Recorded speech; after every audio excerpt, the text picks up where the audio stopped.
Hello दोस्तों, स्वागत है आपका Python PCEP certification learning video series में। मैं हूं आपका दोस्त और ट्रेनर मनीष पांडे। पिछले वीडियो में आपने सीखा ऑपरेटर प्रेसिडेंस एंड बाइंडिंग्स, यानी कि priorities and bindings. Now in this video, as per the exam syllabus, we are going to talk about floating point number accuracy. ये वीडियो बहुत ही इंटरेस्टिंग होने वाला है आपके लिए, आपको समझना बहुत जरूरी है, तो वीडियो को एंड तक जरूर देखिए। एक्यूरेसी समझने से पहले हम समझेंगे फ्लोटिंग पॉइंट नंबर क्या है। Okay, floating point number basically is a number with the decimal points, यानी कि जब भी आपने देखा 0.50, यानी कि डेसिमल एक पॉइंट जो लगता है उसको फ्लोट बनाता है, यानी कि डेसिमल बनाता है। अब हम लिख रहे हैं 3.14, ये फ्लोटिंग नंबर है। और इसका डेटा टाइप क्या होगा? इसका डेटा टाइप है फ्लोट। अभी तक आपने देखा है, मान लीजिए आप इंटीजर में प्लस करते हो, 2 + 2 4, 2 × 2 4। नाउ अब आपको मान लीजिए फ्लोटिंग नंबर का यूज करके, यानी डेसिमल नंबर का यूज करके आपको प्लस और माइनस ये सब परफॉर्म करना है। मान लीजिए आप कर रहे हो 0.2 + 0.2, तो क्या आंसर आएगा? 0.4, ऑब्वियसली, राइट। नाउ अब आप कर रहे हो 0.1 + 0.2, तो क्या आउटपुट आएगा? आप कमेंट में जरूर बताइए। यहाँ पे आपका एक्सपेक्टेशन क्या है? आपका एक्सपेक्टेशन ये है कि आउटपुट आएगा 0.3, बट यहाँ पे आउटपुट डिफरेंट आ रहा है। इसके पीछे एक कंसेप्ट है कि जो कंप्यूटर सिस्टम हमारा है, जो कंप्यूटर है, वो किस वे में डेटा को स्टोर करता है? बाइनरी में, 0 एंड 1 में। ठीक है, तो जो फ्लोटिंग नंबर है, इसको यानी रिप्रेजेंटेशन के वे में, जैसे आपने पिछली बार पढ़ा था कि साइंटिफिक नोटेशन में वैल्यू को प्रेजेंट करने का भी एक तरीका था, वैसे यहाँ पे फ्लोटिंग नंबर को यानी डेसिमल नंबर्स को अगर हमें यानी कंप्यूटर को अगर स्टोर करना होता है, तो वो बाइनरी में स्टोर करेगा। और फ्लोटिंग पॉइंट नंबर को स्टोर करने के लिए वो क्या करता है? अप्रोक्सीमेट वैल्यू स्टोर करता है, बाइनरी की अप्रोक्सीमेट फॉर्म में स्टोर करता है। क्योंकि जो डेसिमल वैल्यू है, यानी कि फ्लोटिंग पॉइंट नंबर है, वो कभी भी एग्जैक्ट वैल्यू नहीं देता। अगर मान लीजिए आप नॉर्मल कैलकुलेटर में या आप वैसे पाइथन में अगर लिख रहे हो 1/3, यानी कि 1 को आप 3 से डिवाइड कर रहे हो, तो इसका भी आंसर कुछ अप्रोक्सीमेट वैल्यू में आएगा, यानी 0.333333 ऐसे कुछ नंबर आएगा। ठीक है, तो पाइथन क्या कर रहा है, कंप्यूटर क्या कर रहा है, उसको अप्रोक्सीमेट वैल्यू स्टोर करता है। वो एग्जैक्ट वैल्यू वहां पे नहीं मिल रहा है आपको, ये नहीं कि 0.33 कर दो या 0.334 कर दो, ऐसे कुछ नहीं आ रहा। वो एक अप्रोक्सीमेट वैल्यू है। जैसे कि आपने नोटिस किया होगा, मान लो आपको हाफ लीटर मिल्क ले रहे हो, फिर हाफ लीटर और मिलाना हो, तो मान लीजिए आप क्या करते हो, थोड़ा बहुत ऊपर नीचे हो ही जाता है। 1 लीटर मेंटेन करने में थोड़ा बहुत ऊपर नीचे हो जाता है, तो हम बोलते हैं कि अप्रोक्सीमेट ये 1 लीटर है ना। तो वैसे ही यहाँ भी कंप्यूटर में अप्रोक्सीमेट जो ये जो फ्लोटिंग नंबर्स होते हैं, वो अप्रोक्सीमेट वैल्यू में स्टोर होती है।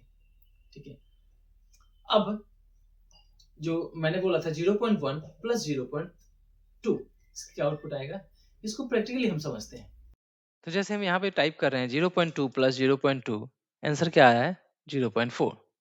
0.3 + 0.2, आंसर क्या आ रहा है? 0.5। यानी कि यहाँ पे एग्जैक्टली एज एक्सपेक्टेड काम कर रहा है। अब मान लीजिए मैंने यहाँ पे, जैसे मैंने बोला था आपको एग्जांपल 0.1 + 0.2, ठीक है, तो हमारा यहाँ पे एक्सपेक्टेशन क्या है कि ये आंसर आना चाहिए 0.3, लेकिन यहाँ पे पाइथन हमें कुछ और आंसर दे रहा है।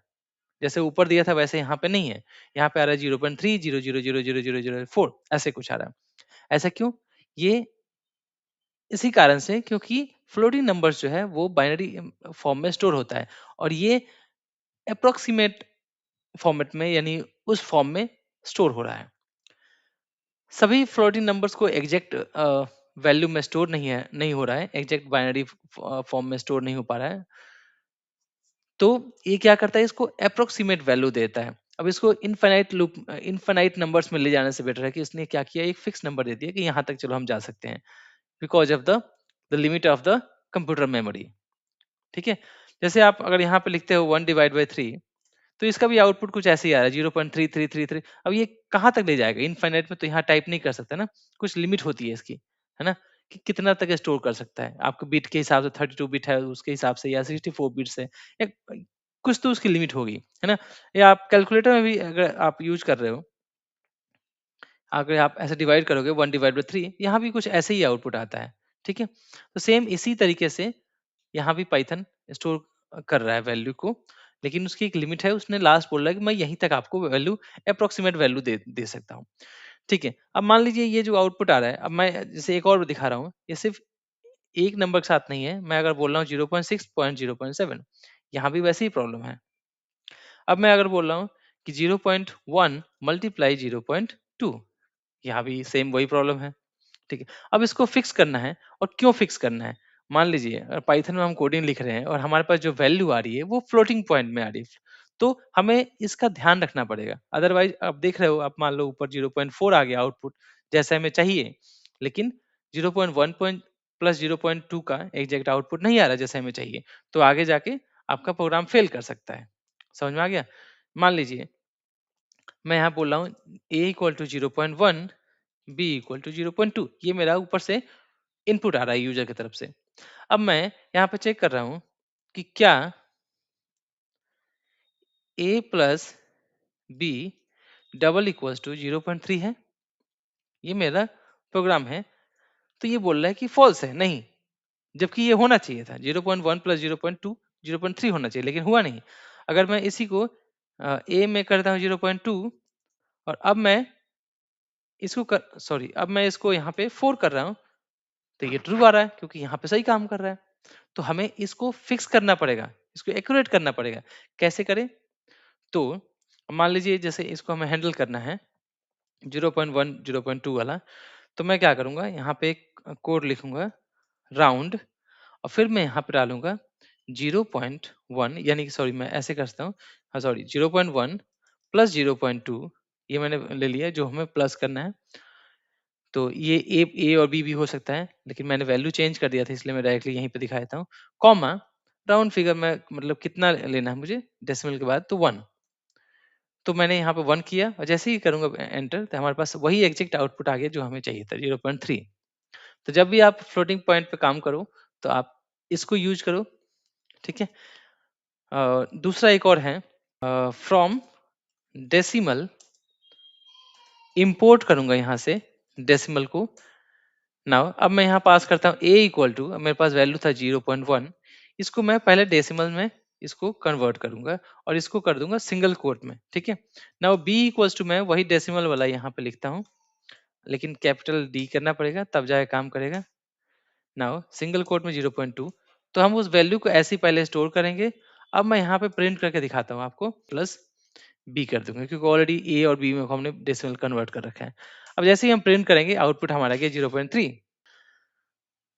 आशा करता हूँ आपको ये वीडियो अच्छा लगा होगा। अगर वीडियो अच्छा लगा तो वीडियो को लाइक कर देना, चैनल को सब्सक्राइब कर देना। Thank you so much for watching this video.